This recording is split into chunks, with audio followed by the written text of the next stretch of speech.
Al diseñar circuitos tanto hidráulicos como eléctricos, todo se reduce a controlar un flujo de las corrientes. Por el acueducto del río Colorado fluyen 163.000 metros cúbicos de agua por hora hacia el embalse de Los Ángeles. Por este hilo de cobre fluyen 1.3 amperios de corriente eléctrica. Así como el agua hace posible la vida, el flujo de electricidad hace posible la luz. ¿Cuánta luz depende de la intensidad de corriente que se mide en amperios? Un amperio es un culombio de carga eléctrica por segundo fluyendo por un circuito. Dicho con otras palabras, la intensidad I de corriente eléctrica es la variación de carga eléctrica Q por unidad de tiempo.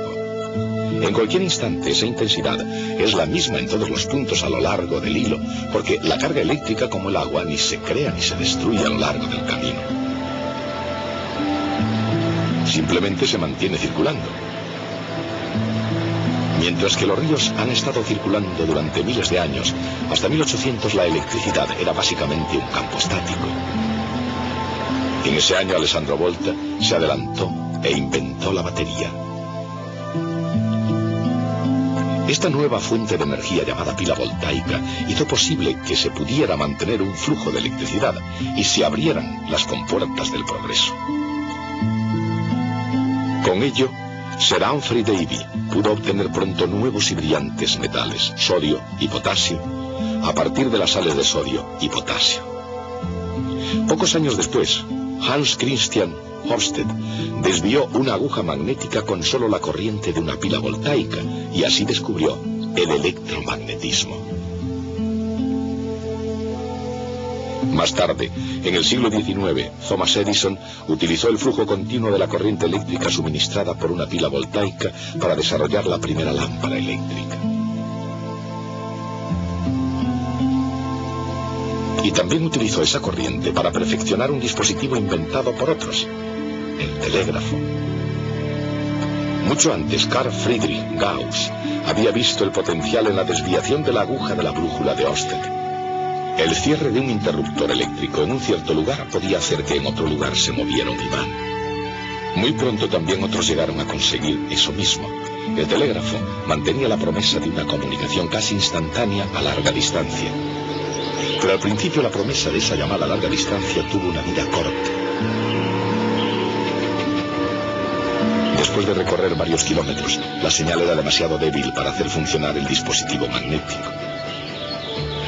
Charles Winston, fabricante de instrumentos musicales y estudiante de acústica, encontró la solución a este dilema en los casi ininteligibles escritos de un oscuro profesor alemán llamado George Simon Ohm.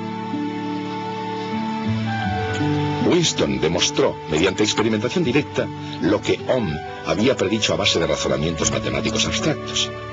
Se puede mantener la intensidad de la señal si se aumenta el voltaje en proporción a la distancia. Winston había verificado la regla conocida como ley de Ohm. Para hacer fluir una corriente por un material conductor, se necesita una diferencia de potencial. Dicha diferencia de potencial es siempre proporcional a la intensidad de la corriente. La constante de proporcionalidad se llama resistencia. Esta ecuación se conoce como ley de Ohm. Un elemento de un circuito eléctrico con resistencia recibe el nombre de una resistencia. La ley de Ohm no es una ley fundamental de la naturaleza como la segunda ley de Newton o la ley de la conservación de la energía. No se cumple en todas las situaciones, pero es una regla de gran utilidad en la mayoría de las situaciones prácticas, y ayudó a que el telégrafo se convirtiera en un invento realmente práctico. El telégrafo, perfeccionado por Thomas Edison y con el código ideado por Samuel Morse, amplió las fronteras americanas y no perdió el tren.